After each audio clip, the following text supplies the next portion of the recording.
Hola de nuevo. Pues reanudamos nuestro encuentro y ahora quisiera presentarles y ceder la palabra a nuestro compañero, el maestro Alejandro Méndez González, quien es maestro investigador de la Universidad de La Salle Noroeste y quien nos va a ayudar como moderador de nuestro conversatorio del área de desarrollo humano y social. Bienvenido, Alejandro. Muchas gracias, doctora. Muchas gracias a todos por permanecer. Y sean bienvenidos a nuestro segundo conversatorio del área de desarrollo humano y social. El hermano Pedro nos decía ayer, la red de universidades La Salle ve a través de la investigación como función sustantiva de la educación superior, una acción que debe propiciar la generación, transmisión, circulación de conocimientos científicos, tecnológicos y humanísticos hacia dentro de la universidad y a través de la extensión y vinculación hacia la comunidad. Contribuye a la solución de problemas de impacto social en ámbitos locales y globales desde un trabajo innovador, transdisciplinario, colaborativo y que tenga una aplicación real, aplicando la teoría a la práctica en el contexto humano, social, natural, sustentable, económico y que proporcione bienestar integral. Esto aplica en las 4 áreas del conocimiento clasificadas desde la salud, la educación, diseño y tecnología, así como en el área de desarrollo humano y social. Y es precisamente que en este tercer encuentro de investigadores lasallistas que se busca ser un foro científico, tecnológico y de innovación con una visión transdisciplinaria y un enfoque de innovación social, en el cual se den cita de manera virtual los investigadores lasallistas de todas las universidades de México que son parte de la Red Internacional de Investigación La Salle RIISA. Este foro tiene por objetivo compartir los resultados científicos, tecnológicos y de innovación derivados de los proyectos de I+D+I concluidos y en proceso de desarrollo en las diferentes universidades La Salle que atienden una problemática en torno al COVID-19. A continuación daré algunas de las instrucciones que me imagino ya muchos de ustedes ya conocen y sin embargo las reitero. Les pedimos por favor que se aseguren de que sus micrófonos estén silenciados. Esto para evitar que interfieran ruidos ambientales y además nos ayuda a organizar sus intervenciones. Si alguien de ustedes quiere hacer una pregunta, pueden utilizar la sección del chat, que serán enviadas directamente a los ponentes. Sus participaciones, como ya saben los ponentes, serán de 5 minutos. En cuanto hayan transcurrido 4 de estos, aparecerá una luz amarilla en la pantalla, indicando que deben ya ir cerrando su exposición. Cuando se encienda la luz roja, estaremos presentando el siguiente proyecto, y esto con el objetivo de que todos los ponentes tengan el mismo tiempo para compartirnos sus proyectos. Y bueno, comenzamos y el primer proyecto del conversatorio corresponde a la Universidad La Salle, México. Bueno, muchas gracias. En esta ocasión voy a ser muy breve. En esta ocasión vamos a presentar esta investigación que es inicial. Ya hemos estado trabajando constantemente y de hecho tenemos un proyecto ya de artículo, pero se enfoca específicamente en el derecho a la información de grupos susceptibles de discriminación en la estrategia de comunicación del gobierno federal. Y bueno, los que participamos aquí, específicamente investigadores, pues es la doctora Claudia Pedraza, el doctor Ricardo Bernal, el doctor Oscar Apaiz, en mi caso, Jorge Valtierra, y hay otros participantes como un exalumno de la licenciatura en Relaciones Internacionales, acaba recién de egresar bueno, ya licenciado, Salvador Ramírez Contreras, y el maestro Leonardo Jiménez Loza, que pertenece a la Facultad de Humanidades y Ciencias Sociales y nos ayuda evidentemente con la parte estadística. En realidad, el proyecto surge a partir de una serie de inquietudes, digamos, en el contexto, evidentemente, de la pandemia, pensando como en algo que ya se mencionó el día de ayer relacionado con la infodemia, la politización de una pandemia, ¿no? Estamos cerca de un periodo pues bastante álgido políticamente hablando, ¿no? Estas elecciones de 2021. Entonces, hay también una identificación muy, muy interesante en el contexto de cómo está, pues, en realidad esta, bueno, la enfermedad y sus efectos, pero sobre todo lo que hemos identificado es la manera en la que se ha invisibilizado a grupos sociales susceptibles de discriminación, además de que la idea que se tiene sobre este tipo de grupos, que está más o menos clasificado, podríamos pensar específicamente qué grupos son,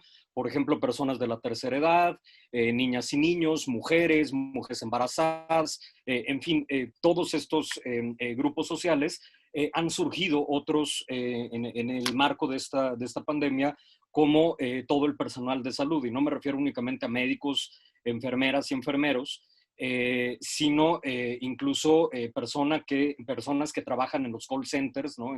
En toda esta área de información, que también, bueno, se percibe ahí una discriminación hacia estos grupos.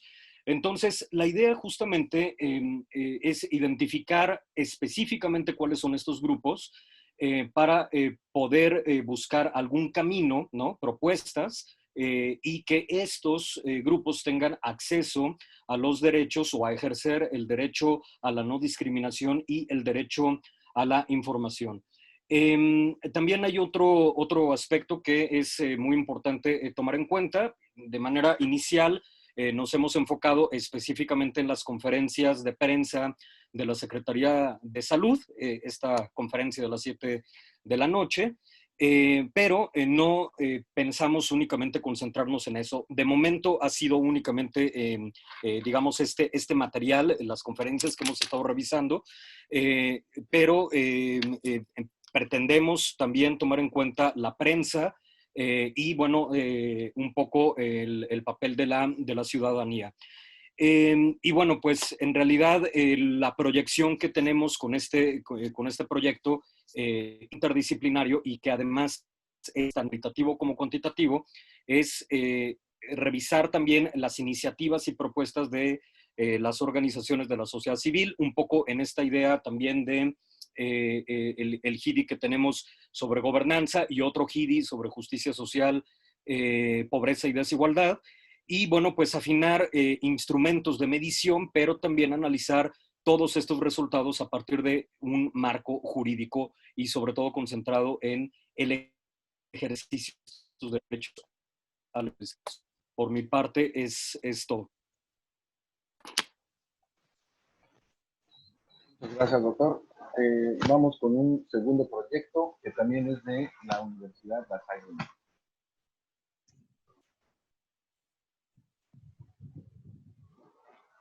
Hola, ¿qué tal? Muy buenas tardes a todos. Muchísimas gracias. Yo les voy a presentar los resultados de una investigación que estuvimos realizando sobre los efectos de las condiciones estructurales del mercado de trabajo en la tasa de contagio y mortalidad de la pandemia COVID-19. Por favor, la siguiente. Bueno, el objetivo de ese trabajo era analizar precisamente qué tanto tiene de incidencia las condiciones laborales que estructuralmente va teniendo nuestro país en esta tasa de transmisión y la tasa de fatalidad de la COVID-19. Empezamos preguntándonos, ¿no? Si las medidas de confinamiento habrían sido las adecuadas y estaban teniendo alguna incidencia en la reducción de la tasa de contagio. Este estudio lo hacemos a partir de diferentes tipos de modelaciones econométricas. Empezamos primero con modelación lineal, y luego también nos fuimos con modelos no lineales. Lo primero que encontramos es que efectivamente el confinamiento tuvo efectos positivos para reducir la tasa de contagio, pero siempre y cuando se redujera más allá del 60% de la movilidad. Es decir, los estados que redujeron más allá de este porcentaje su movilidad tuvieron efectos significativos, no así los estados que no lo hicieron. Entonces la pregunta es, bueno, ¿por qué tanta irresponsabilidad de la gente? ¿Por qué nos reducen la movilidad estas personas? Y lo que encontramos es una correlación muy fuerte con la situación laboral. O sea, los estados que tenían mayores tasas de informalidad, hay que recordar que México es de los países con mayor informalidad en el mundo, no solamente en el continente, sino en el mundo. En promedio, 6 de cada 10 mexicanos están en la informalidad, pero hay estados con una tasa mucho mayor, 8 de cada 10 en estados como Oaxaca y Chiapas. Pues resulta ser que estos estados que tienen una mayor tasa de informalidad laboral son los que menos redujeron su tasa de movilidad y por lo tanto tienen una mayor propensión a tener una tasa más alta de contagios, ¿no? Entonces, la informalidad laboral está influyendo de manera determinante en la propagación del virus. Pero no solo eso, las condiciones de trabajo en las que se encuentran estas personas y por la cual no pueden reducir su movilidad, es decir, tienen que salir a trabajar, tienen que sobrevivir ante pues, la situación actual, pues los están obligando, los están orillando también a un peligro de muerte. Entonces, para ello propusimos un modelo no lineal, se llama modelo de datos de conteo o modelo tipo Poisson. Lo hicimos instrumentando diferentes variables, entre ellas la variable de movilidad dada por Google y los datos que da la Secretaría de Salud, no la revista Nexos ni nada de eso, ¿no? Los datos oficiales de la Secretaría de Salud y los datos de la estructura económica de la Encuesta Nacional de Ocupación y Empleo. Este modelo de Poisson lo que nos reveló, si lo pueden ustedes ver ahí en sus pantallas, pues es precisamente los efectos marginales que tienen variables como la tasa de informalidad, las condiciones críticas de ocupación, es decir, aquellas personas que se encuentran en la subocupación, que trabajan menos de las horas que deberían estar trabajando y por lo tanto requieren un ingreso mayor, y también otras variables como el acceso a instituciones de salud. Entonces, como ustedes verán, el hecho de que estén en condiciones precarias de trabajo les aumenta la probabilidad de tener tasas más altas de muerte por COVID-19, ¿no? En conclusión, pues si bien tenemos que estar revisando para futuros, para en un futuro, no solamente las condiciones de alimentación de nuestro pueblo, que son comorbilidades para el COVID, también tenemos que estar modificando la estructura de las condiciones de trabajo y mejorar la calidad de vida de la clase trabajadora para evitar que pandemias así nos sorprendan en un futuro, ¿no? Muchas gracias.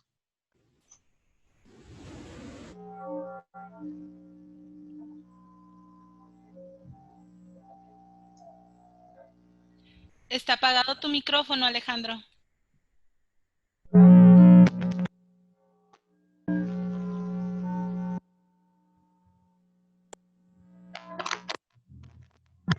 ¿Se escucha ya? Disculpen ustedes. Vamos con el tercer proyecto que se presenta y también es de la Universidad La Salle, México. Adelante, por favor. Buenas tardes. El proyecto que se presenta es Impacto de la pandemia sobre la supervivencia de las micro y pequeñas empresas en México. El doctor Cesaid y yo trataremos de dar una breve descripción de este proyecto. En relación a los integrantes, aunque no aparecen aquí todos, les menciona la doctora Enriqueta Mancilla, ya nos habló el día de ayer sobre apoyos económicos y fiscales, el doctor Martín Fredol y además de profesores y alumnos de la Facultad de Negocios. Un poco la motivación de este proyecto, pues ya estamos viviendo muchas de las consecuencias de los efectos económicos que está teniendo esta crisis sobre la economía mexicana. Por mencionar algunas cifras, en mayo ya teníamos 1 millón de desempleados, se habla de la quiebra de muchas empresas, entonces pues, necesitamos proponer soluciones para mitigar los efectos de esta crisis y de algún modo estar preparados para situaciones futuras. Este proyecto se encuentra en una etapa inicial, se está aplicando un cuestionario, un instrumento para conocer cuáles son las preocupaciones de los empresarios, cómo ha afectado la pandemia a sus negocios. Entonces aquí del lado izquierdo de su pantalla pueden ver la etapa 1, que como les menciono está en proceso. Se aplicó un cuestionario virtual a empresarios donde se tocan temas como desempleo, capacitación, si van a seguir operando, si tienen ventas virtuales, acceso a financiamientos, información para la toma de decisiones, entre otros. Y hasta este momento pues tenemos 111 respuestas. La idea o la parte importante del proyecto es generar estrategias que le permitan a las micro y pequeñas empresas la supervivencia primero ante esta crisis y en un futuro ante cualquier otra situación. Para hablarles un poquito más sobre los resultados esperados de este proyecto, le cedo la palabra al doctor Cesaire. Muchas gracias, doctora. Buenas tardes a todos. Retomando el tema del cuestionario, les puedo comentar que la estructura del cuestionario está en 4 partes. La primera parte habla de información general acerca de la empresa, tamaño, sector, ubicación. Y la segunda parte habla de los aspectos endógenos a la empresa, como son la estructura organizacional, la cuestión del despido, la rotación laboral, cuestión de la capacitación. El tercer apartado habla de los aspectos exógenos, es decir, fuera de la empresa, como apoyos gubernamentales, cuestión de créditos, vínculos con otros tipos de empresas. Y la última parte del cuestionario habla del tema de COVID, relación al cierre total o parcial de las empresas. Y finalmente, la idea aquí es del resultado de ese cuestionario, que de hecho hicimos una prueba de Chrombash, nos arrojó .81, es decir, que el instrumento es confiable para ese análisis. Y a fin de cuentas, vamos a presentar un libro conjunto con investigadores de la Universidad La Salle, de la Facultad de Negocios, sobre los temas relevantes de COVID en cuestión de la empresa, como el tema de desempleo, el tema de la asimetría de información, la innovación en método de gestión, que tiene que ver con los cambios en la estructura organizacional, los cambios en la forma de comercialización, la cuestión de los aspectos fiscales, el tema de la digitalización de la banca, la rotación laboral, la capacitación y la vinculación empresarial. Entonces, la idea de ese libro en conjunto es proponer estrategias contundentes que puedan ayudar a las empresas a hacer frente a esos problemas que acabamos de mencionar. Les agradecemos mucho. Esta es nuestra participación. Gracias. Muchas gracias a la doctora Lozano y al doctor Cesaire. Vamos por el cuarto proyecto, que también es de la Universidad La Salle, México. Adelante, por favor. Sí, buenas tardes. ¿Sí me escuchan? Sí, bien. Ok. Bien, este proyecto lleva como título La ciudad post-COVID. Tiene como objetivo general, pues, analizar los impactos que la COVID-19 tiene sobre el espacio urbano y las megaciudades, para reflexionar sobre los efectos, las transformaciones que en el corto, mediano y largo plazo sí, se advertirán en estas, así como las repercusiones que el proceso traerá sobre el diseño, la arquitectura y el urbanismo en esta era post-COVID. Bueno, ¿cuál es la gran problemática? Pues sabemos que con esta pandemia la vida de miles de millones de personas cambió de manera radical. Pues las grandes ciudades se convirtieron en los principales focos de transmisión del virus. El confinamiento generó fuertes impactos sobre la dinámica de las ciudades. Estas se paralizaron, modificando la forma en la que se desarrollaba la vida urbana a escala planetaria. A meses de iniciada la pandemia, bueno, sus impactos son aún impredecibles. Se habla en todos los ámbitos sobre las transformaciones que la vida social tendrá, se crean posibles escenarios, pero realmente, ¿cómo será esa nueva normalidad urbana? ¿Cómo será la convivencia en el espacio urbano? ¿Y qué cambios se vislumbran al interior del diseño, de la arquitectura y el urbanismo en esta nueva normalidad que regirá la convivencia social en el espacio público? Bueno, para darnos una idea de esta situación, podemos decir que hoy a nivel mundial se estima que se han alcanzado los 12.077.000 casos confirmados y poco más de 550.000 muertos, ¿sí? De tal suerte que la pandemia sigue en aumento. Diversas ciudades por esta situación han regresado a la cuarentena por los rebrotes de la enfermedad, después de un breve retorno a la normalidad, como ha sucedido en la ciudad de Melbourne, en Australia, una ciudad de 5 millones de habitantes, donde se acaba de decretar un nuevo confinamiento por 6 semanas para frenar el rebrote de la enfermedad. La Ciudad de México y su zona metropolitana tienen 22 millones de habitantes. Esto nos lleva a cuestionar qué pasará, ¿sí?, una vez que se esté dando este regreso a esa normalidad. Bueno, se habla de realizar, bueno, es indudable que los espacios arquitectónicos deberán readecuarse, ¿sí? Y los espacios que se construyan deberán seguir nuevos lineamientos lineamientos de diseño. Para el caso de la Ciudad de México, ya se ha comenzado con la implementación de diversas disposiciones. Sin embargo, todas estas se han visto rebasadas, no se han respetado, como ocurrió con los filtros sanitarios de acceso, ¿sí?, peatonal al perímetro del centro histórico, con la reapertura de los comercios. Ayer, la reapertura de los centros comerciales. Se ha dado también la peatonalización de diversas calles, o el uso del espacio público, banquetas, calles y parques, para ayudar a la reactivación de restaurantes, manteniendo la sana distancia, ¿sí? Pero está generando descontento, estas disposiciones están generando descontento entre los ciudadanos, pues por el abuso que incluso los comerciantes están haciendo del espacio público para el lucro, ¿sí? Para lucro a favor de ellos. Para la reactivación económica de la Ciudad de México se ha anunciado ya un plan de reactivación por poco más de 3.300 millones de dólares de inversión conjunta entre el gobierno local y el sector inmobiliario, que prevé generen poco más de 817,000 empleos. De esta manera, el sector inmobiliario podrá construir 582 desarrollos inmobiliarios con más de 17,000 viviendas en diferentes zonas de la Ciudad de México. Del total de construcciones, 48 de los que ya están aprobados son megadesarrollos inmobiliarios, es decir, desarrollos con más de 10,000 metros cuadrados de construcción.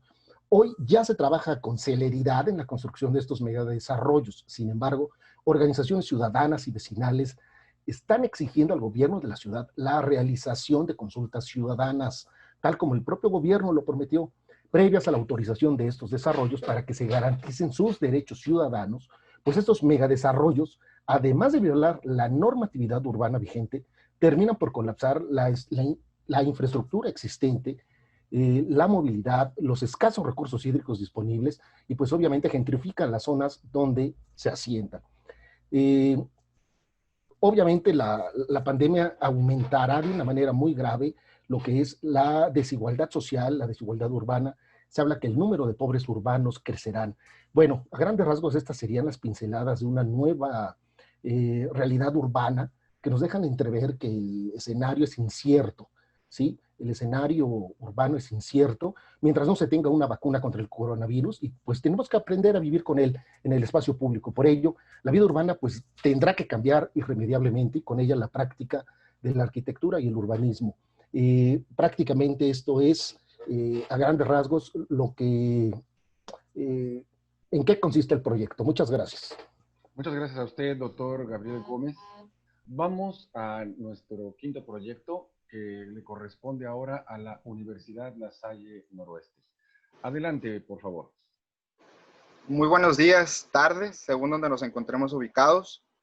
El proyecto sobre el que voy a conversar el día de hoy inicia como una evaluación de resultados sobre los programas sociales que tiene Fundación Borges Schwarzenberg. Pero ante la declaración de emergencia sanitaria que se dio en el país, las actividades que eran primordialmente presenciales, pues se tuvieron que interrumpir. Esto nos llevó a que el proceso de diagnóstico en el que nos encontrábamos nos llevara a realizar este nuevo proyecto, o mutar el proyecto, a evaluar la viabilidad para mutar estos programas presenciales al espacio virtual.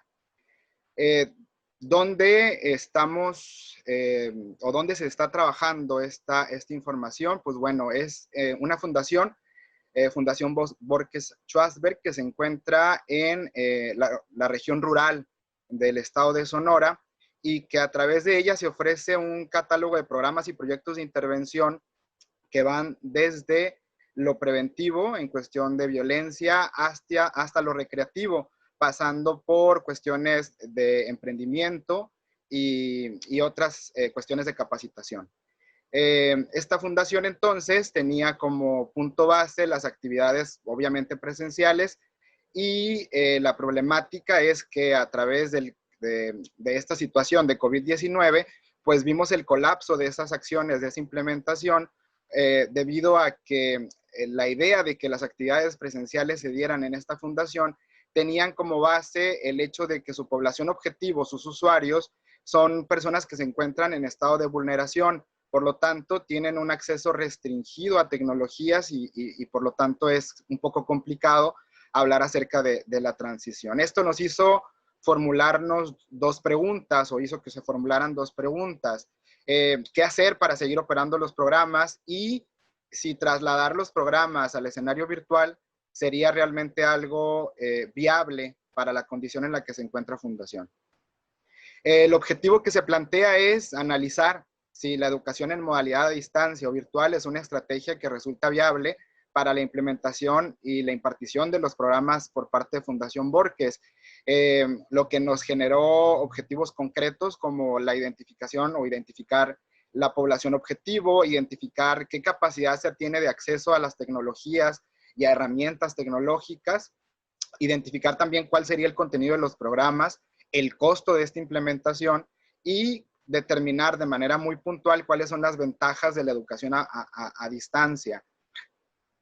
Esta investigación es una investigación de características aplicadas, pues lo que tratamos de hacer es encontrar la estrategia para poder, provocar que Fundación siga funcionando. Y es una investigación cualitativa porque pues trata de describir las características del fenómeno que se analiza. Para ella se utilizaron encuestas y entrevistas diversas y nos encontramos con problemas específicos como la resistencia de la población o de los usuarios, este limitado acceso de la población al internet o a herramientas tecnológicas, el presupuesto que se tenía para el espacio virtual, el diseño instruccional de los contenidos, el diseño de los espacios virtuales, cómo se iba a diseñar, y cada una de estas problemáticas se fueron estableciendo a través de convenios, como por ejemplo el programa que existe a nivel federal en convenio con los 3 niveles de gobierno para dotar de internet a la población, y las herramientas tecnológicas se pudo salvar con convenios con instituciones principalmente educativas que tenían herramientas, computadoras propiamente, que pudieron donar para la fundación y que éstas pudieron reparar en algunos casos o mejorar para poderlas dar en comodato a la población para que pudieran acceder a los programas que se ofertan por parte de. El resultado de esto fue nuevas acciones. Se hizo una propuesta integral en la que se conjuntaban los programas preventivos de deporte, de emprendimiento, de educación, de recreación, y se le decía como resultado a Fundación que se pudiera utilizar en una primera oleada las redes sociales que ya están establecidas y que no generan costos como Facebook, WhatsApp y Zoom para poder activar estas funciones dentro de del propio organismo. Pues por mi parte es todo. Muchísimas gracias. Muchas gracias, maestro Elenes. Vamos ahora a escuchar a nuestros compañeros de la Universidad La Salle, Oaxaca. Adelante.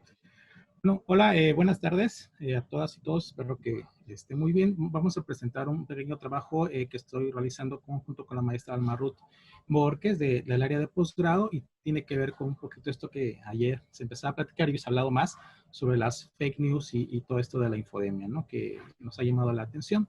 Entonces, bueno, voy a empezar apenas el problema o la investigación apenas estamos en un proceso inicial, pero pues queremos mostrárselo y van a escuchar comentarios y sugerencias, ¿no? ¿Podemos mostrar la que sigue, por favor?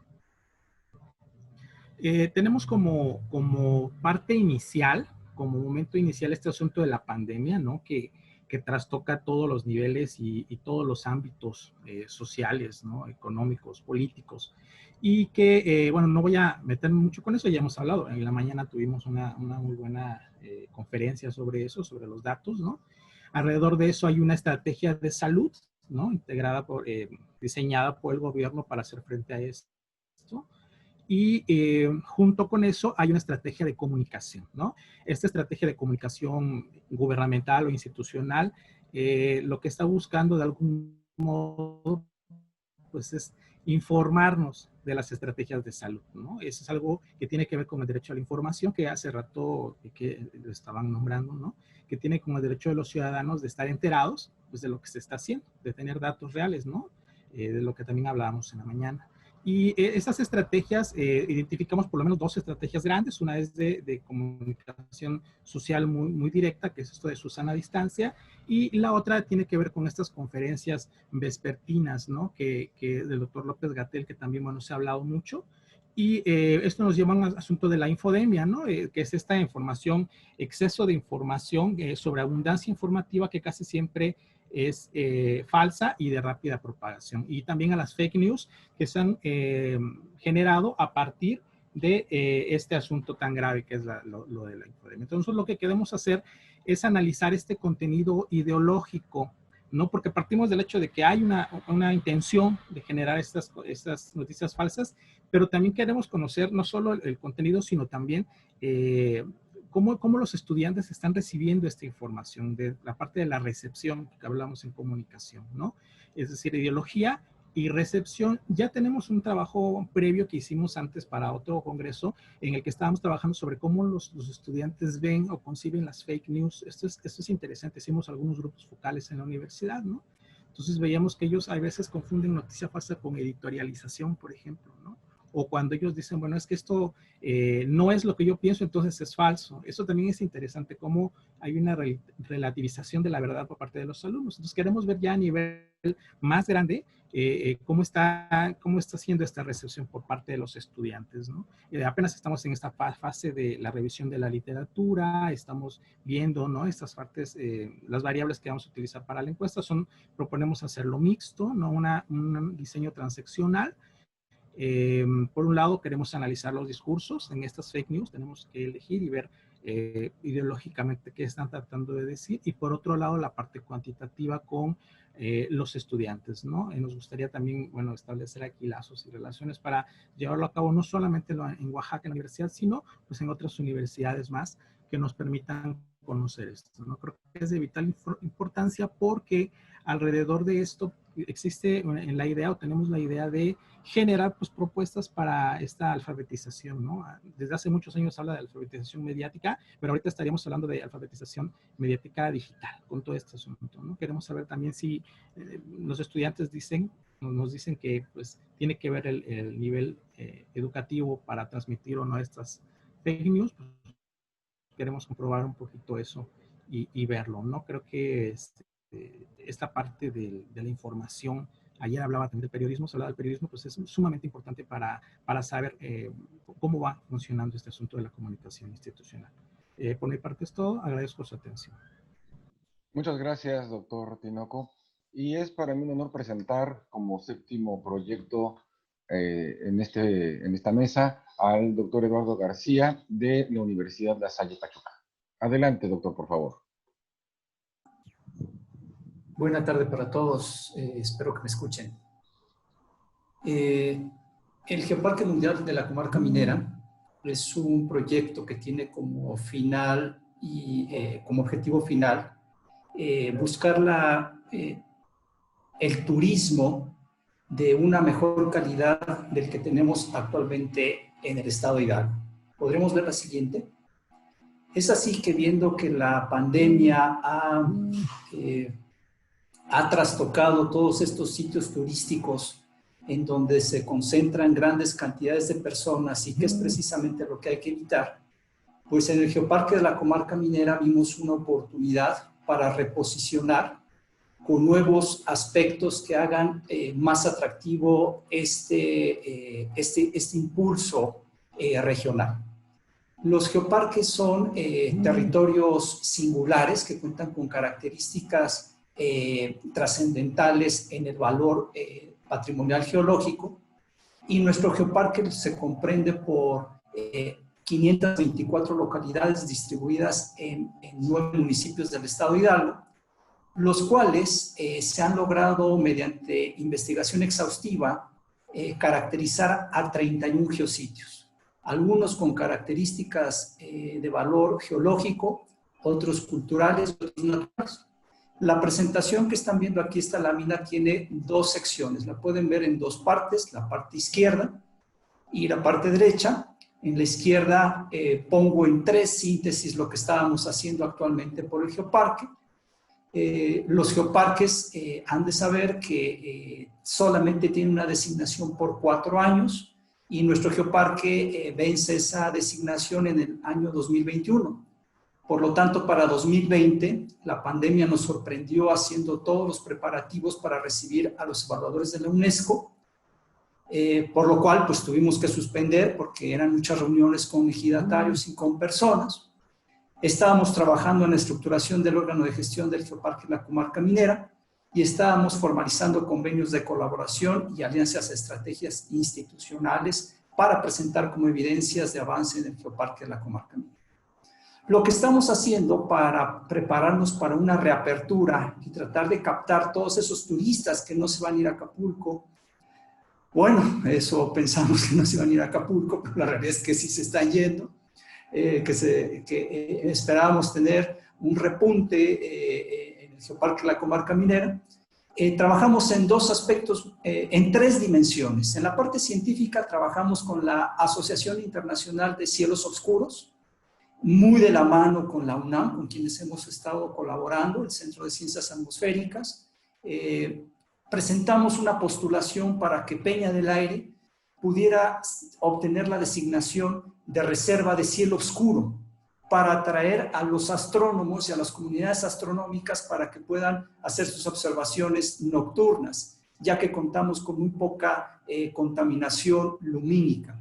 Por la parte de las obras mineras del Milagro, que es otro de los geositios, estamos colaborando con el Instituto de Física y con el de Ciencias Nucleares de la UNAM para poder introducir un detector de subpartículas atómicas, un detector de germanio, que les va a permitir hacer investigaciones sobre contaminación de plomo en el agua. Esto está muy avanzado, ya el Reino Unido le otorgó a la UNAM un fondo de 10 millones de pesos y 4 postdoctorantes, y nosotros estamos trabajando con el gobierno del Estado de Hidalgo para que nos dé otros 10 millones de pesos para la operación de la mina, ya como el primer laboratorio subterráneo en México.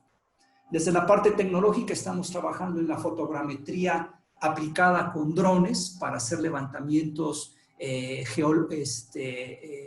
pues más reales para poder nutrir nuestro sitio de internet. Y desde el punto de vista social estamos trabajando en hacer un directorio de empresas sociales en las cuales nos muestren o ponga en valor la comunidad, de tal suerte que con una marca que le llamamos Valor Comarca Minera podamos ofrecer una propuesta integrada de servicios y de productos. Son las tres dimensiones en las que estamos trabajando para prepararnos al turismo pospandémico. Gracias. Muchas gracias, doctor Eduardo García. A continuación, como octavo proyecto, presentamos a nuestra compañera, la doctora Erika Enríquez, de la Universidad La Salle Victoria. Adelante, doctora, por favor. Hola, buenos días, buenas tardes a todas y a todos. Bueno, nada más quiero hacer la aclaración, soy maestra todavía. Me falta mucho y bueno, este proyecto, como pueden ver en el título, tiene que ver con las percepciones emocionales de riesgo y desempeño escolar en jóvenes universitarios de la Universidad La Salle Victoria durante pues este periodo de contingencia. Este proyecto nace de la urgencia de entender los sentipensares de los alumnos dentro de las materias de formación humano-cristiana como parte de la formación integral de las y de los alumnos ante esta contingencia por COVID-19. Algunos de los marcos referenciales que se manejaron fueron a la antropología de las emociones, la sociedad del riesgo y pues los procesos de enseñanza-aprendizaje. ¿Podríamos pasar a la siguiente diapositiva, por favor? Muchas gracias. Las emociones no son buenas ni malas, como sabemos, pero sí son artefactos culturales. Esto quiere decir que les damos una acción simbólica dentro de nuestros procesos sociales. Eso conlleva también a que hagamos ciertas cosas o a que tengamos acciones concretas que, pues bueno, terminan impactando de distintas formas nuestra realidad. Como les comentaba, este proyecto se llevó a cabo en las áreas o en las materias más bien de formación humano-cristiana con alumnos de los dos campus. Aquí en Victoria tenemos dos campus, el campus norte y el campus de la salud. En todas las materias, que eso es lo importante de hacerlo en estas materias, ¿no? Ver el impacto que tiene dentro de nuestros alumnos. Se realizó un instrumento de encuesta y 5 grupos de discusión con alumnos. Dentro de las aproximaciones a los resultados, encontramos que, pues bueno, el riesgo es percibido más por los jóvenes con la preocupación de que sus familiares se enfermen más que ellos mismos. Y la mayoría ha decidido tomar como acción para prevenir el contagio, no salir de sus casas para nada. Entonces, bueno, pero esta situación los ha llevado a sentirse bastante aislados y que modifiquen sus sueños, sus horas de dormir y su desempeño escolar. Antes de pasar a estas 5 posturas, me gustaría comentarles que también encontramos que, bueno, existe tres dualidades muy presentes en los alumnos de cambio de estado de ánimo. La primera y la que salió con mayor porcentaje, que es sumamente preocupante, es la dualidad entre la tristeza y la depresión, que ellos se sienten en esta dualidad constante. La segunda es entre el fastidio y la preocupación. Y la tercera, que es un porcentaje todavía menor, pero que importa para poder ver qué es lo que se está llevando a cabo, es la dualidad entre la tranquilidad y la felicidad, ¿no? Existen alumnos que sí se sienten tranquilos y felices durante este periodo de contingencia. Y bueno, estas emociones hacen que existan resultados concretos, como que los alumnos no quieran participar en las clases activamente, como que sus trabajos ellos perciben que no tienen la misma calidad, que no se sientan motivados. Y algo que hay que recalcar es que como jóvenes se sienten olvidados de una parte del sector o de varias dimensiones de la sociedad. Una de ellas sería la productiva. Y esto se notó más en los alumnos que están próximos a entrar al campo laboral. Bueno, también se sienten cansados, más cansados que en clases presenciales, aunque la universidad ha buscado las formas de disminuir el tiempo pues, frente al computador. Estas 5 posturas que ustedes ven aquí, bueno, habla la primera del fatalista, el alumno o un grupo de alumnos que cree que, bueno, todos nos vamos a morir y que realmente le está pasando muy mal. La otra es la reflexiva, que han tenido como cambios de hábitos y de estilo de vida. La espiritual, acercarse más a Dios. Y bueno, enojo y ira sobre la desobediencia. Lo último es la preocupación por la escuela, por sentir que realmente su aprendizaje no está siendo significativo, y el campo laboral de los egresados. Bueno, esto nos abre el debate y el diálogo para formular espacios de diálogo y reflexión dentro de las asignaturas, abordar un acompañamiento estudiantil, proponer al área correspondiente realizar brigadas de apoyo emocional dirigidas a, pues bueno, la contención emocional y adoptar otras formas de hacer educación, ¿no? Es donde entra aquí la parte de la educación. Bueno. Muchas gracias, maestra Erika Enríquez. Muchas gracias. Como noveno proyecto, toca ahora a los compañeros de la Universidad La Salle Cancún. Gracias, buenas tardes. Bueno, antes que nada agradecemos el espacio que nos brinda compartirles la investigación que nos encontramos desarrollando la maestra Ariadna Ravelo y una servidora, Blanca Alicia Romero. Esta investigación está dirigida hacia la valoración de la percepción sobre la seguridad laboral y el uso de tecnologías ante el retorno a la nueva normalidad. ¿Me ayuda con la siguiente, por favor? El proyecto que estamos realizando pertenece a la línea de investigación institucional y surge, como todos estos proyectos, ante la necesidad de valorar la situación por la que nos encontramos cursando, ante los nuevos escenarios que hemos tenido que enfrentar, tanto los colaboradores administrativos y docentes. Para la institución era de vital importancia identificar los efectos resultados de un cambio inesperado e intempestivo en las modalidades laborales y académicas, cambios en estrategias, nuevos procedimientos, desarrollo de nuevas habilidades, inclusive pues hasta la demanda de espacios y tecnologías dentro de las propias viviendas, por mencionar algunos de todos estos cambios que hemos vivido.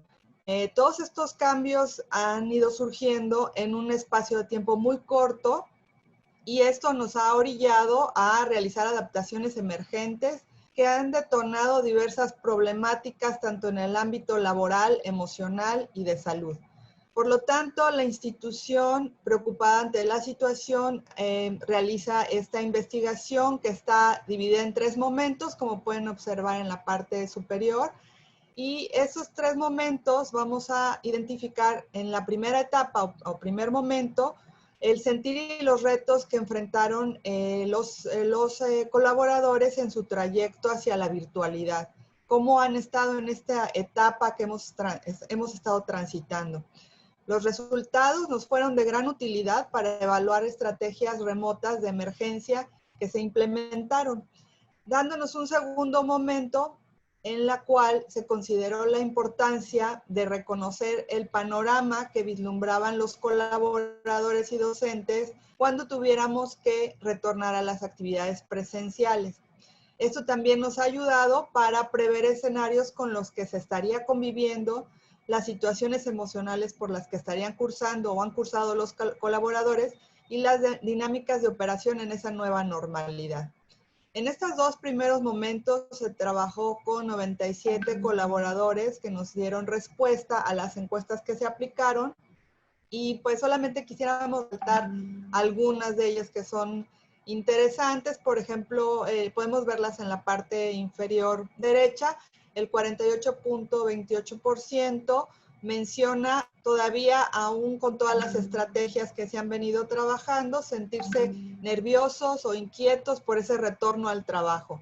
Y el 59.77% menciona una alta preocupación por la situación económica por la que está atravesando o la que prevé que sucederá en un futuro, aunque todos estos trabajadores siguen pues, activos en la institución. Esto nos llevó a plantear estrategias que también les mencionaré unos resultados muy breves.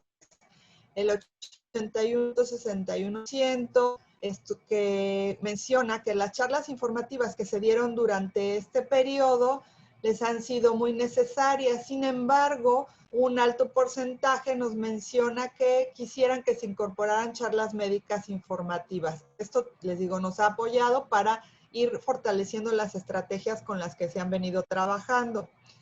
El 51.72%, las medidas que se plantean y las políticas implementadas van a dar ese efecto. También en un tercer momento lo que se pretende es llevar a cabo, cuando se encuentre de vuelta a la presencialidad toda la institución, se busca con todo esto dar información para generar estrategias y procedimientos que nos permitan el óptimo funcionamiento de las labores cotidianas en nuestra nueva normalidad. Aquí queremos dejar abierta la invitación para quien esté interesado en colaborar en esta tercera etapa en la que estaremos buscando un trabajo hacia un programa de bienestar para los colaboradores. Muchas gracias por su atención. Muchas gracias a usted, maestra Romero. Vamos, como 10º proyecto, a darle la palabra a nuestros compañeros de la Universidad La Salle, Costa Rica. Adelante, por favor. Buenas tardes, soy el profesor Luigi Schiavo de La Salle de Costa Rica. Queremos, en primer lugar, agradecer por la posibilidad, la oportunidad que nos es ofrecida de participar de estos espacios. Nuestro proyecto tiene como título La propuesta educativa lasallista en tiempos de COVID-19, impacto, pertinencia y potencialidad transformadora. Lo que queremos con este proyecto es evaluar un poco el trayecto vivido en esta época de crisis y cómo este trayecto impactó en nuestra propuesta educativa y analizar cuáles son las innovaciones, la transformación, la capacidad de adaptación que la universidad está teniendo frente a esta crisis. Entonces tenemos una pregunta generadora que es ¿cuál es el impacto, la potencialidad transformadora provocada por el COVID-19 para la propuesta educativa en la Universidad de La Salle de Costa Rica? De esta pregunta surge el objetivo, que es reflexionar sobre el impacto del COVID en los procesos educativos de La Salle, su capacidad de transformación y los objetivos específicos. Queríamos en primer momento situar la crisis dentro del contexto educativo que la universidad estaba viviendo. El segundo objetivo específico sería intentar de levantar el impacto de la crisis, sobre todo en los sujetos involucrados, los docentes, los estudiantes, pero también los administrativos. Y al final hacer una evaluación de los procesos de adecuación a la nueva realidad y de innovación surgida y provocada por la crisis. La metodología que queremos adoptar será un enfoque mixto con datos cualitativos y cuantitativos, priorizando la sistematización de la experiencia. Pensamos tres momentos de este trabajo investigativo.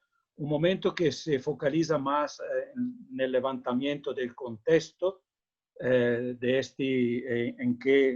contexto educativo en que estábamos, en que estamos, intentando rescatar la experiencia de los sujetos, el impacto emocional, social, psicológico del COVID en nosotros que estamos en la universidad. El segundo momento sería intentar de ver cómo es que eso impactó en la universidad como institución. Entonces, cuáles están siendo las medidas tomadas, qué capacidad tenemos de adecuarnos pedagógicamente a esta nueva realidad. Entonces, para descubrir cuál es la innovación que la crisis provocó en nuestra propuesta educativa. El tercer momento sería más una interpretación de los aprendizajes educativos que esta experiencia estimuló. Como herramienta para la investigación pensamos encuestas, análisis de la experiencia vivida, grupos focales, trabajo compartido, etc. Tenemos algunos enfoques que queremos investigar, el enfoque psicosocial, el enfoque educativo, sobre todo focalizando la mediación pedagógica, la cuestión de los derechos humanos, es decir, el acceso a la educación, a los recursos tecnológicos, a la salud mental, la cuestión de género, la humanización de los procesos, la cuestión ética, hablamos mucho de ética lasallista, cómo es que la ética lasallista se ve en todo este proceso, y la cuestión institucional más relacionada al poder. Finalizando, somos 4 investigadores, tenemos ya algunos avances en el sentido que ya tenemos algunos datos de estudiantes, de docentes, de cómo vivieron esta migración de clases presenciales a las virtuales. Entonces, ya tenemos algunas cosas sobre el impacto. Sin embargo, iremos a investigar más sobre eso para ofrecer a la institución y a la universidad como un todo algunos criterios críticos de lo que esta crisis generó de positivo en nuestra mediación pedagógica. De nuevo agradecemos el espacio. Muchas gracias, doctor Schiavo.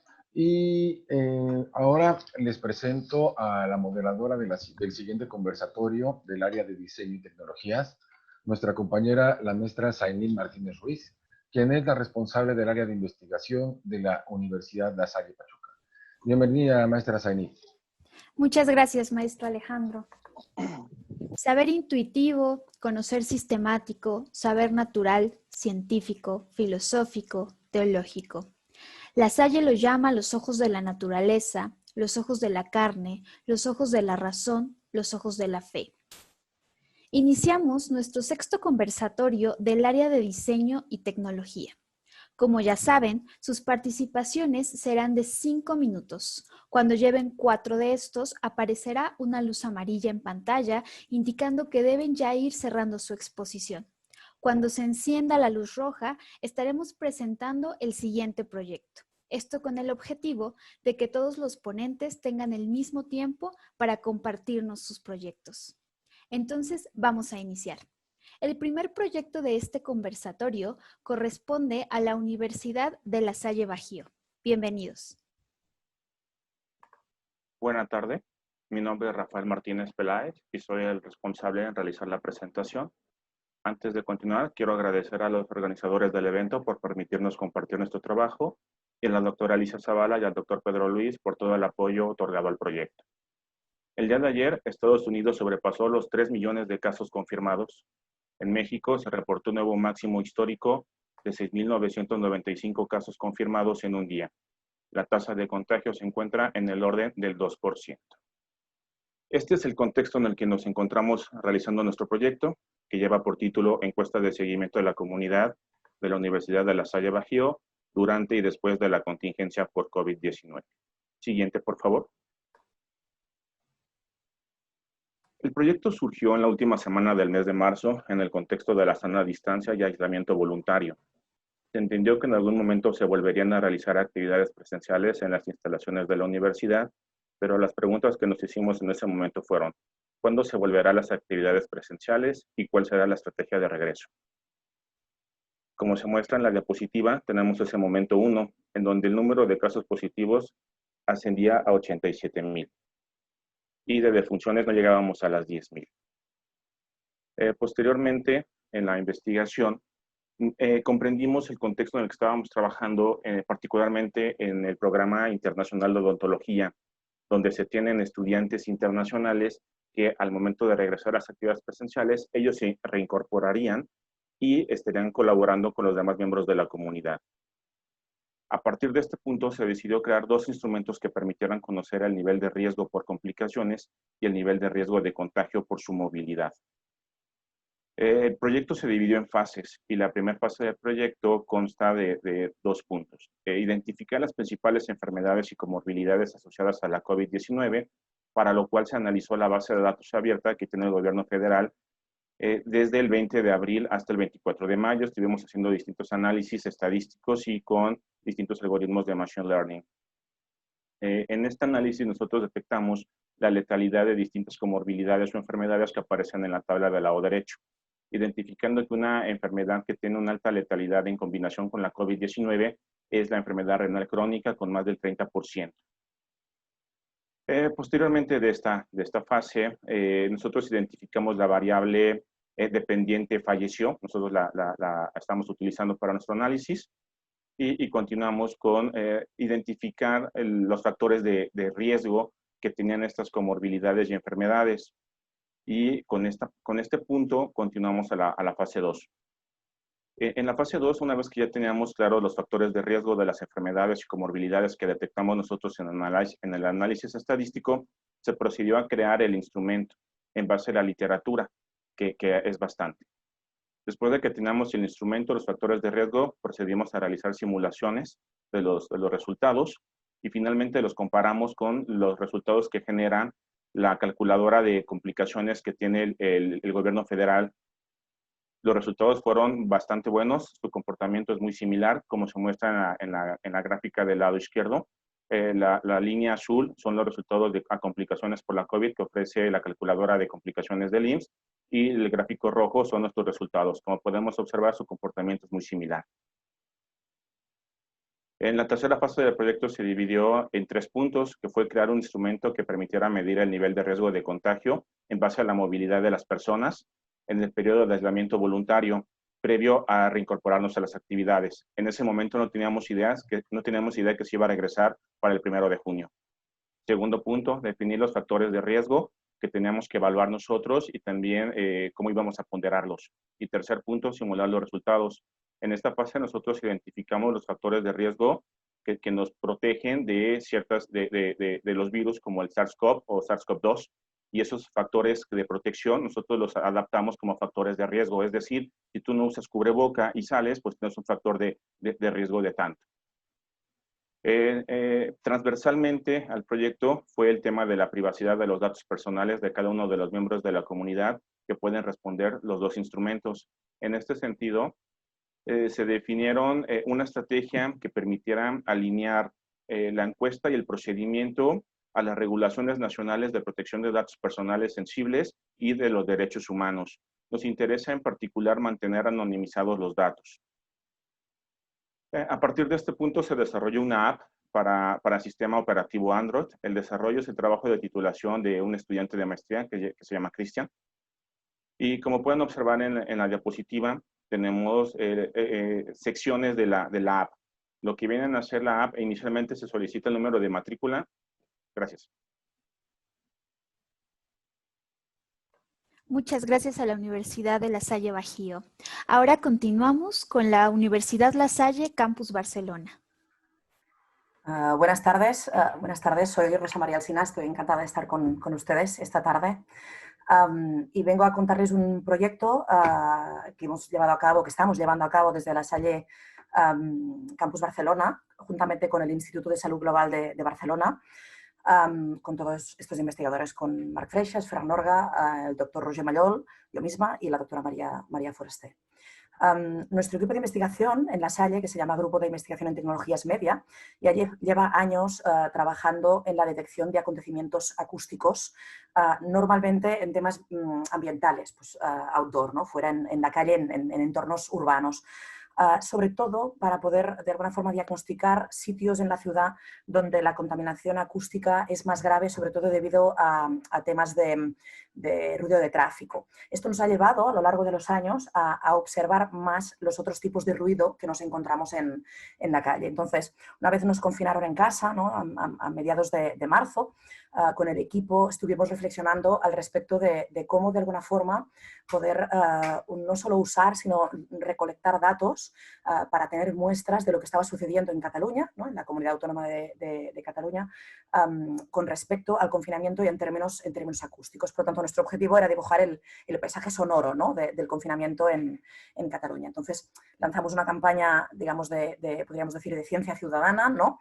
Donde pedíamos a través de las redes sociales y a través también de la comunicación de la escuela, ¿no? de la Salle Campus Barcelona, pedíamos la colaboración ciudadana grabando vídeos desde el balcón. De hecho, la traducción Sons al balcó está en catalán, es sonidos desde el balcón, ¿no? O sea, pedíamos a la gente que desde su casa, que es desde donde estaban, pues nos grabaran un vídeo de mínimo 30 segundos para poder analizar algo de datos, ¿no? Si no, más breves es más complicado. Y además nos contestaron una encuesta al respecto de su percepción del paisaje sonoro, no solo durante el confinamiento, sino también con relación a antes, ¿no? a cómo vivían en su casa antes de estar confinados. Entonces, estamos contentos de momento, hemos hecho una primera campaña durante el confinamiento, ahora ya volvemos a estar mayoritariamente en la calle, aunque no con condiciones normales, pero sí, pues ya hay mucha más circulación y demás. Recogimos más de 350 vídeos de alrededor de la comunidad, que es bastante, de entornos rurales, entornos urbanos. Y bueno, es un primer paso. A un segundo paso que daremos en breve, que es volver a pedir a la gente, digamos, otra visión ahora que hemos vuelto más o menos a esta especie de nueva normalidad, digamos, ¿no? Pero nos quedamos con datos, nos quedamos con los datos que, por ejemplo, nuestros resultados preliminares nos dicen que un 63,4% de las personas encuestadas pues nos dicen que su entorno acústico a día de hoy es muy bueno, ¿no? Su entorno sonoro, ¿no? Mientras que solo el 16,4% nos decían que era muy bueno antes. Esto es relevante porque se ha demostrado, y de hecho la OMS ha publicado muchos informes al respecto, ¿no? que la calidad del entorno sonoro y sobre todo los niveles del entorno sonoro tienen un impacto muy claro en la salud de las personas, ¿no? No es solo un tema de molestia, digamos, ¿no? Que también es un tema incluso de problemas cardiovasculares y otro tipo de problemas de salud, ¿no? Otro tema curioso de momento es que hemos encontrado es que solo un 6,8% de la gente valora su paisaje sonoro durante el confinamiento como neutro, malo o muy malo. Es decir, todo el resto de gente lo valora como positivo, ¿no? ¿Qué haremos ahora? Pues realizar otra campaña de datos para ver cómo ha evolucionado, ¿no? Otra vez, no estamos todavía en niveles de antes del confinamiento, porque no es real que la actividad sea la misma, pero aún con eso sí es cierto que la calle vuelve a sonar, digamos, ¿no? De alguna forma, con coches y con motos, ¿no? Por lo tanto, haremos otra campaña para tener, digamos, más datos, si es posible, de los mismos sitios, pero a la vez creo que nos queda la parte más interesante, que es comparar la opinión subjetiva que dice, ¿no? La gente contestando la encuesta, junto con lo que detectamos automáticamente en todos los vídeos que nos han mandado. Y hasta aquí, muchas gracias por vuestra atención. Muchas gracias, Rosa María. A continuación, damos la bienvenida a la Universidad La Salle, Bogotá. Muchas gracias. Buen día para todos. Mi nombre es Alex Leandro Pérez Pérez, docente e investigador del programa de arquitectura y miembro del laboratorio lasallista para la construcción del hábitat colombiano. Soy uno de los 4 investigadores vinculados a este proyecto, el cual es denominado Unidad de Aislamiento Epidemiológico Portátil. Como se ha demostrado en diversos países en los momentos más críticos de la atención de esta y otras pandemias, es notoria la necesidad de recurrir a la adecuación de grandes superficies cubiertas donde se garanticen las condiciones espaciales y funcionales apropiadas para la atención de los pacientes, pues generalmente en estos casos se ve desbordada la capacidad de los centros hospitalarios existentes.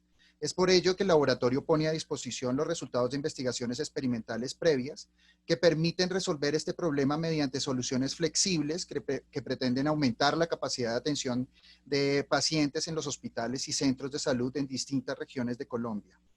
Concretamente, proponemos la construcción de 20 unidades funcionales multipropósito a partir de geometrías polihedrales de estructura neumática. Estas estructuras son de fácil fabricación, transporte y rápido montaje. Cada unidad consta de 9 domos geodésicos de frecuencia 2 articulados mediante un túnel de circulación, el cual se sostiene mediante el mismo principio neumático de baja presión. Este sistema, basado en domos geodésicos icosahedrales de frecuencia 2 con un diámetro de 5 metros, es construido con materiales comerciales de fácil adquisición.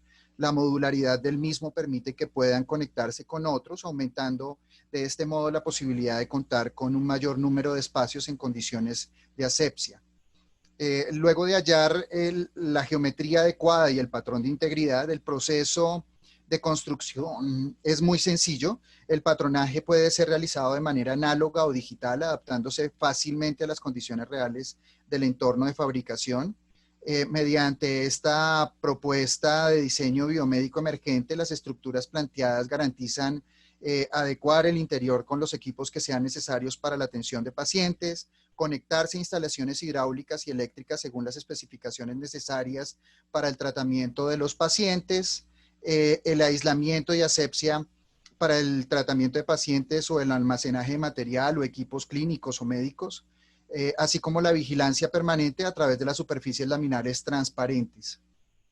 El sistema se compone principalmente por el domo como tal, las esclusas, los motoventiladores, las aberturas de desfogue, las mangas de confinamiento y un conector de suministros. Es importante resaltar que esta propuesta, gracias a las características espaciales del domo, facilita la disposición y agrupación de estos mediante varias posibilidades según las características específicas de su emplazamiento. La adecuada ventilación al interior de la unidad se logra gracias a la inyección de aire desde el exterior por su parte inferior mediante un motoventilador centrífugo.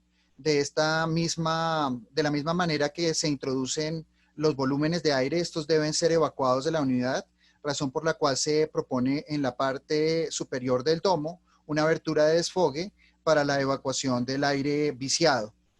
El flujo del aire laminar debe ser constante debido a que la unidad es una estructura neumática y el aire que se introduce al interior del domo garantiza la estabilidad de la estructura. Para lograr los objetivos planteados, hemos dispuesto un plan de trabajo del cual se ha desarrollado la fase inicial de diseño y producción de archivos y despieces para el armado del domo, y actualmente nos encontramos realizando las pruebas del primer domo. Como aspecto social de esta propuesta, tenemos operarias de producción del prototipo de prueba. Junto a ellas y sus familias, otros 30 hogares afectados por los efectos colaterales de la pandemia se verán beneficiados al ser incluidos en el proceso de fabricación de las 20 unidades de aislamiento epidemiológico definitivas.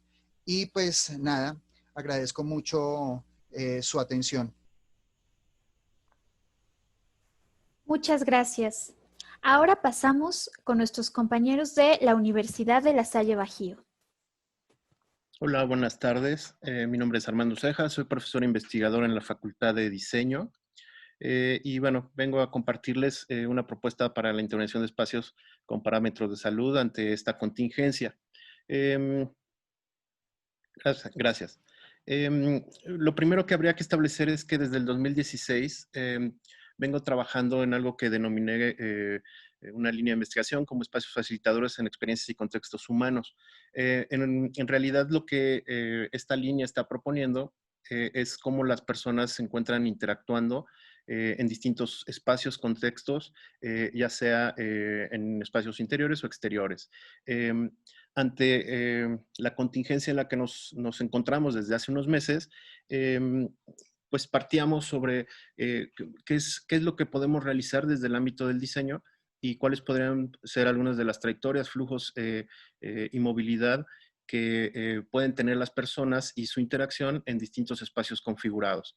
Y ello nos lleva pues, a hacer pues, un estudio, una revisión tanto de la literatura existente como la que se había generado, tanto en el tenor de entender digamos, el fenómeno, el COVID, desde distintas áreas y posturas y estudios, donde se privilegia el tema de la salud.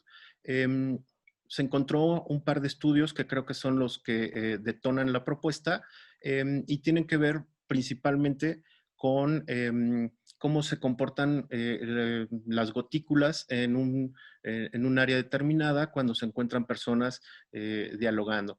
Y entonces, bueno, se logra identificar que hay gotículas que se quedan suspendidas en el espacio hasta por 20 minutos. Y de ahí, entonces, es que planteamos el qué podemos hacer en el contexto de los espacios configurados, por lo menos, y de entrada al interior de la universidad. Entonces, en ese sentido, se generan algunas propuestas donde se realiza un proceso de fotomontaje en donde, ante la revisión de documentos, principalmente de la Organización Mundial de la Salud, sobre distintas recomendaciones para mantener la distancia en distintos sitios y en distintos contextos, es que se logra generar como este proceso de implementación a nivel de propuesta. Algunas de los espacios intervenidos o que se propone intervenir hasta el momento tienen que ver con áreas comunes, con algunos otros sitios como oficinas o algunos otros espacios al interior de la universidad. Y resulta que el tema pues es altamente complejo porque se encuentran con distintas tipologías de espacios. Es decir, hay que estar valorando qué sucede en áreas comunes, donde se puede contar con un alto flujo de estudiantes, por ejemplo, pero qué sucede también con áreas de carácter administrativa, qué sucede con la interacción que se da en los laboratorios, en los talleres, en las clínicas, en fin, es decir, hay como un gran trabajo de proyección que se debe de estar realizando y de ahí consideramos la pertinencia en la propuesta que se está presentando. En este sentido, no soy el único que está trabajando con esta propuesta. También se encuentra apoyando la maestra Judith Montaño, el maestro Miguel Rojas, y hasta el momento, bueno, pues hemos tenido pues el apoyo de la Dirección de Investigación de la propia universidad. Se ha pasado el proyecto a subcomité de salud de la universidad, ha pasado al comité y tengo entendido que en este momento se encuentra ya un proceso de implementación en algunas áreas y pues la idea es poder replicar y extender en los distintos campus y en distintas áreas. Por mi parte sería todo y agradezco el espacio. Muchas gracias. Agradecemos mucho su participación y a continuación se presenta la Universidad La Salle México. Bueno, pues antes que nada quisiera agradecer al comité organizador por la invitación. La verdad que ha sido todo un éxito este congreso.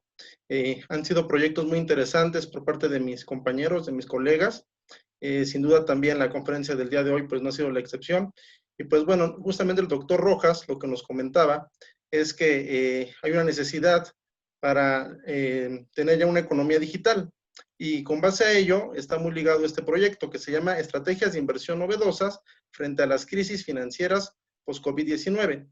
Sin embargo, no vamos a hablar de economía tradicional, sino una economía digitalizada, más ligado con monedas virtuales. La que sigue, por favor. Muchas gracias. Bueno, justamente el problema a resolver va a ser las pérdidas financieras potenciales en el país, derivadas de las crisis sanitarias originadas por el COVID.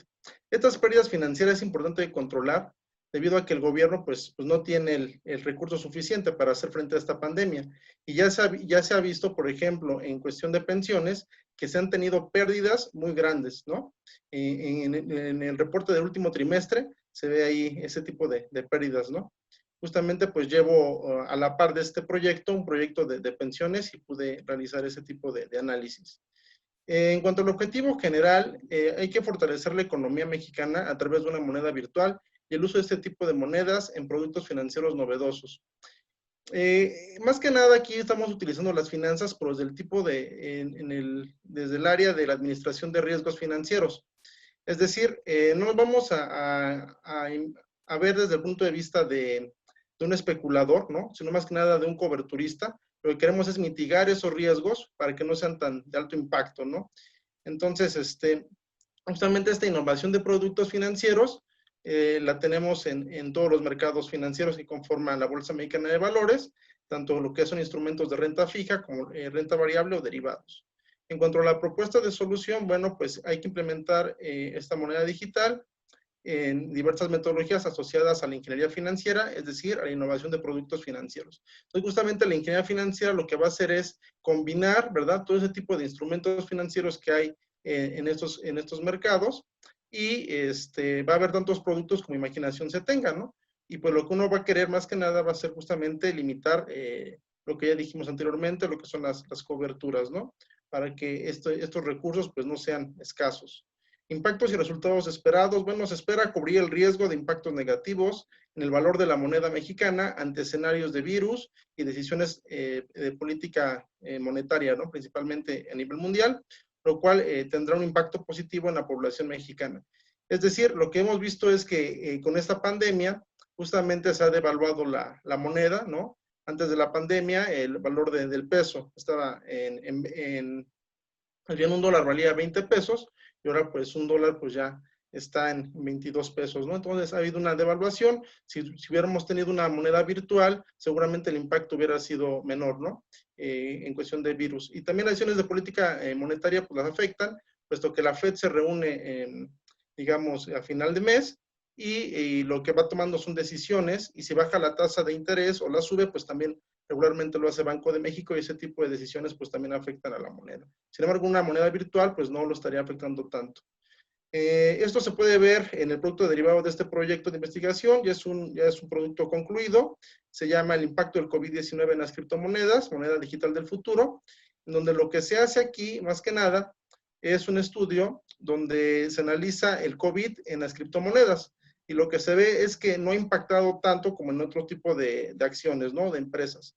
Aquí en las criptomonedas lo que se ha visto es justamente que han sido rendimientos estables. Es decir, la criptomoneda es muy volátil, regularmente tiene rendimientos muy altos, pero se han estabilizado, o sea, se han tenido ciertos rendimientos, y esos rendimientos han sido, digamos, en igual proporción que con la tasa de referencia de Estados Unidos de los T-bills. Entonces, lo que vemos que ahí se pueden tener rendimientos aún con las criptomonedas. Esta investigación está terminada, y lo que estamos pensando es que si podemos implementar esta moneda en México, sería ideal, ¿no? Sería ideal implementarla, puesto que China, como se muestra ahí, pues también ya lo ha hecho, ¿no? Es el primer país que lo implementó, la moneda digital, que es el ERMB. Entonces, por mi parte sería todo. Les agradezco mucho y hacerles la invitación al proyecto, sobre todo a los colegas de Universidad La Salle o extranjeros, ¿no? Bienvenidos. Muchas gracias. Agradecemos a Héctor Alonso su participación y a continuación presentamos el sexto trabajo de la Universidad La Salle México. Hola, ¿sí me escuchan? Buenas tardes. Sí. Ok. El siguiente propuesta de proyecto es en el marco de la convocatoria de reto COVID-19 de La Salle México. Mi nombre es el doctor Hipólito Aguilar Sierra, investigador de La Salle México de la Facultad de Ingeniería. Pertenezco al grupo de investigación en robótica asistencial y colaborativa. Lleva por nombre Exoesqueleto Mecánico de Extremidades Superiores para atender las necesidades de convivencia y protección de la nueva normalidad. La siguiente, por favor. Esta animación, ¿le puedes dar continuo, por favor? Mientras no exista una vacuna que demuestre ser efectiva en contra del virus SARS-CoV-2 que causa la enfermedad del COVID-19, la forma en que vivíamos deberá adecuarse a las necesidades sanitarias, así como a las disposiciones oficiales para poder retomar nuestras actividades cotidianas y laborales. Para estas medidas, la comunidad internacional ha adoptado y reconocido el término nueva normalidad. La Organización Mundial de la Salud ha determinado que la principal vía de contagio es de persona a persona, a través de una ruta directa y otra indirecta. En la ruta directa, las secreciones que produce una persona enferma de COVID-19 al hablar, toser o estornudar son portadoras de una carga viral latente. Cuando estas entran en contacto directo con la mucosa de ojos, nariz o boca de otra persona sana, esta resulta contagiada. Además, si estas secreciones se depositan sobre objetos y superficies con las que tienen contacto nuestras manos, indirectamente estas entran en contacto con nuestras mucosas cuando nos llevamos las manos a la cara.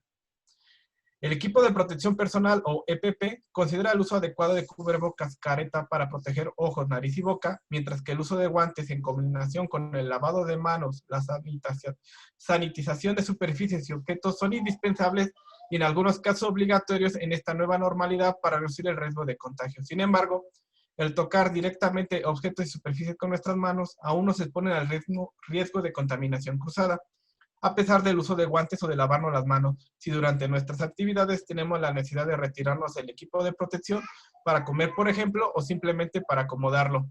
Por tal motivo, el presente propuesta de proyecto de investigación tiene como objetivo desarrollar un exoesqueleto mecánico para extremidades superiores que funcione como una extensión de nuestras manos, evitando así el contacto directo con superficies o pacientes y eliminando el riesgo de contaminación cruzada, así como una alternativa al distanciamiento social, además de considerar los requerimientos de movilidad y portabilidad necesarios para el personal de salud y población en general, al realizar actividades cotidianas o especializadas, como es el triaje en el caso del personal médico o en el trabajo en oficina, en el caso de la población en general, ya sea en interiores o exteriores durante la manipulación o interacción con objetos y pacientes, aumentando el factor de protección del equipo de protección personal y reduciendo el riesgo de contagio y transmisión del virus SARS-CoV-2.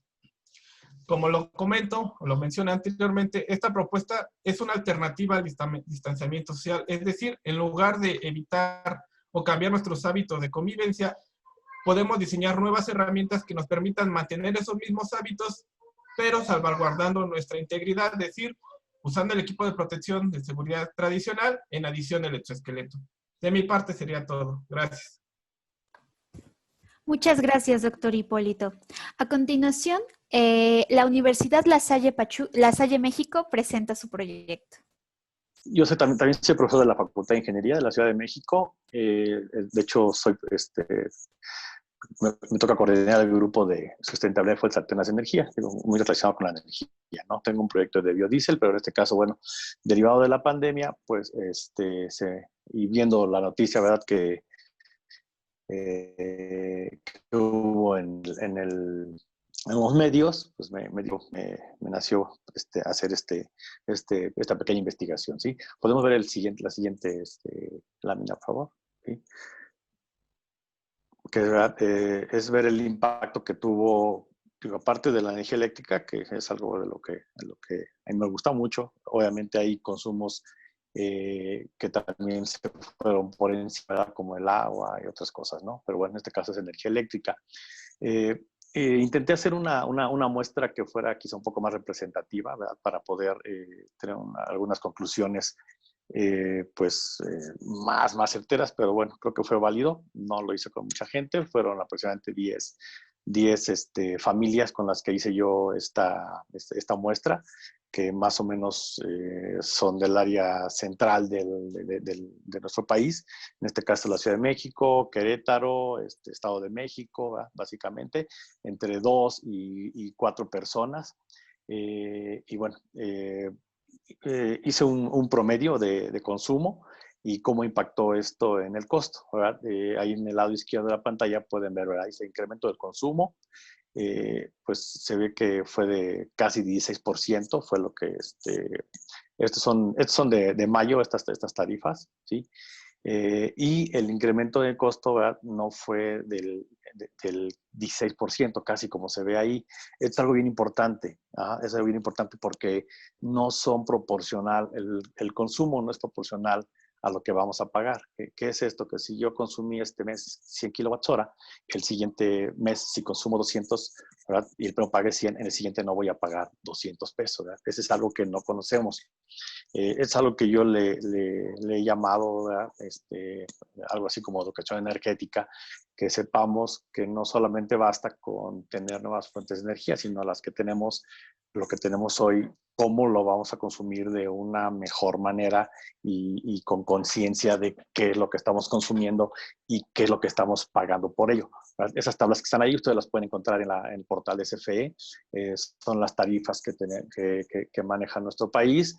Pueden ver ahí que es la 1, 1A, y mucho depende de la temperatura que hay en nuestros estados, ¿no?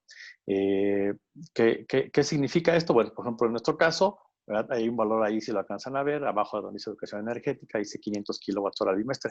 Es lo máximo que podemos consumir en nuestro bimestre. Si nos pasamos por tan solo 1 kWh, ¿verdad? El costo que nos va a costar la energía se va a ir muy por encima, ¿verdad? De lo que estamos pagando. Abajo está el ejemplo, ¿verdad? Dice, ¿qué significan las tablas? Bueno, ahí está un pequeño cálculo, ¿verdad? Si yo llego a consumir 501 kWh, ¿verdad? Tengo un costo fijo de 214 pesos y cada kWh me va a costar 4.79. O sea, lo mínimo que yo voy a pagar si caigo en este concepto que se llama DAC, ¿verdad? Doméstico alto consumo, va a ser de 2.600 pesos. O sea, de estar pagando quizás 300, 400 pesos, ¿verdad?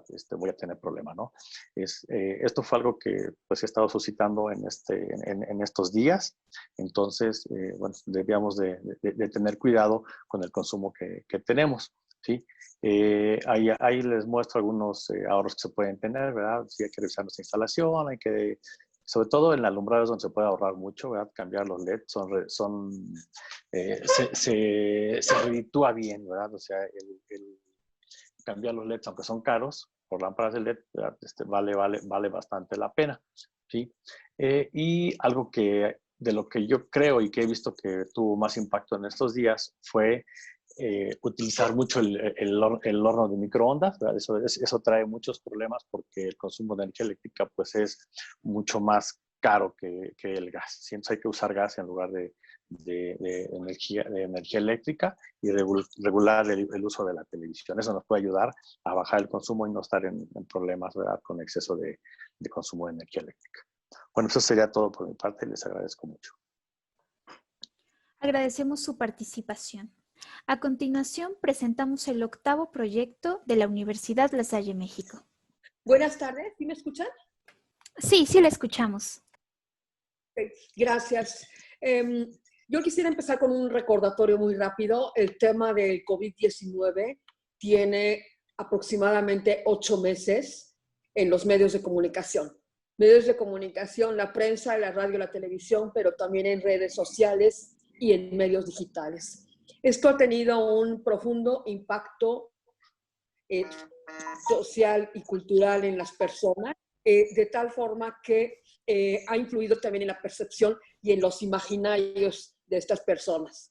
Esto forma parte de una serie de 3 trabajos, este es el segundo, que tienen que ver con cómo se están construyendo los discursos sobre COVID-19.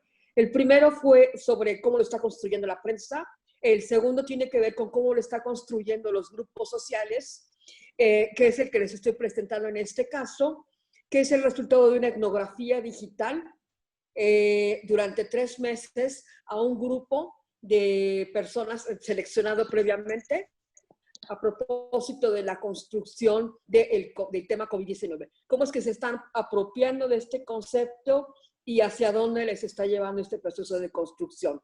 Lo que podríamos aquí considerar es que el punto de partida de esta construcción se apoya en lo que el hermano Pedro llamaba ayer los saberes naturales, que tiene que ver con la forma en la que estas personas se acercan al tema a través de los medios de comunicación, seleccionan esta información y la suben en redes sociales, sobre todo en Facebook, y después se apropian de ella. Esta apropiación es fundamentalmente a partir de su experiencia y tiene que ver con algunos temas. El primero, los síntomas. En los 3 meses prácticamente que yo trabajé con ellos, nunca vemos, por ejemplo, o vemos muy aisladamente el tema de vayan a ver a un médico. Más bien está desde tómate el termómetro, la temperatura, cómprate un oxímetro porque son muy útiles, los tés, los limones y demás, ¿no? Entonces la sintomatología fundamentalmente se socializa desde el imaginario individual y se hace presente en estos grupos de redes sociales. El otro tema tiene que ver con la forma en la que se interpreta la información que circula a través de los medios a propósito de la enfermedad y que también es apropiada, se apropia las personas de ella a partir de estos imaginarios. El gobierno, así entre comillas y en abstracto, resulta ser el culpable fundamental del tema COVID-19, haya o no haya razón. La cuestión de la aplicación de pruebas es una cuestión que se maneja de manera también muy intuitiva y que tiene que ver entonces en las formas en que estas personas construyen el imaginario. ¿Cuáles son las consecuencias de esto? Primero, la distribución de esta información y la forma que se maneja, que es una apropiación muy importante de estas personas. Es un grupo de 300 usuarios que están suscritos a esta red social, pero que tiene también que ver con la forma en la que estas personas intervienen directamente y participan en la fabricación de noticias falsas. Es decir, si ustedes visitan este sitio van a encontrar que hay una gran cantidad de notas periodísticas, pero que en realidad lo que predomina es esta idea del sentido común y de lo que la experiencia personal o la experiencia familiar les están orientando.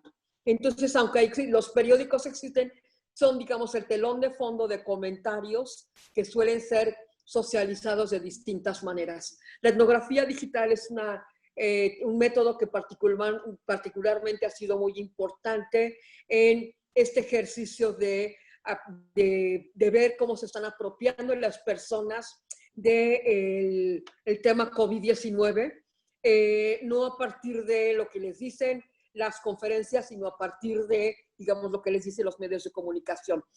Como les digo, es el segundo de 3 trabajos. El tercero se relaciona con un asunto que les agradezco infinitamente, me han ayudado sobremanera, y que tiene que ver con el discurso de los memes sobre COVID-19, para lo cual ya se está trabajando en el instrumento y en las formas de investigación sobre el tema. Muchas gracias, agradezco mucho la invitación a participar con ustedes y agradezco más la calidad de los trabajos que se presentan y que se relacionan con el área que yo estoy trabajando. Buenas tardes. Muchas gracias, doctora Claudia. A continuación, el último proyecto que se presenta en esta mesa será impartido por la Universidad La Salle, Oaxaca. Buenas tardes, maestro Zainid, ¿me escucha? Lo escuchamos. Hola, buenas tardes a todos. Agradezco la invitación a participar en el tercer Congreso de Investigación Lasallista. Bueno, en la ciudad de Oaxaca nosotros nos hemos dado a la tarea, ¿no?, de investigar acerca del área de Internet de las Cosas. Presentamos el diseño, ¿no?, de Smart Universities mediante la implementación de sistemas basados en Raspberry Pi.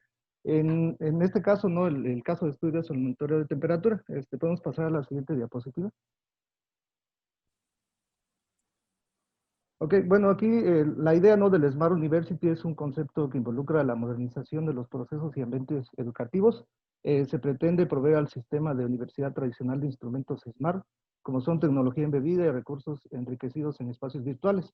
Esto se logra mediante la aplicación de tarjetas inteligentes, pantallas, medios interactivos, sensores, así como sistemas de adquisición y procesamiento de datos, los cuales conforman el diseño de Internet de las Cosas, ¿no?, que es una de las áreas de interés internacional. Y debido a la contingencia que ha ocurrido a nivel local e internacional, el COVID-19 no ha originado, ¿no?, el cambiar las estructuras, ¿no? Nosotros lo estamos viviendo con este espacio virtual. Y el ambiente educativo de interés es el área de la seguridad y la salud. Perdón. Para ello hemos considerado, ¿no?, al microprocesador Raspberry Pi, ¿no?, para monitorear y procesar datos de mediciones de temperatura locales, aplicando la filosofía STEAM, ¿no?, para diseñar el sistema, en los cuales nosotros podamos implementar un dispositivo que sea capaz de hacer una medición local y nosotros podamos valorar, ¿no?, en un ambiente inteligente, ver la posibilidad de que alguna persona, ¿no?, que se encuentre en el área local tenga una temperatura alta, ¿no?, y se pueda monitorear esa información.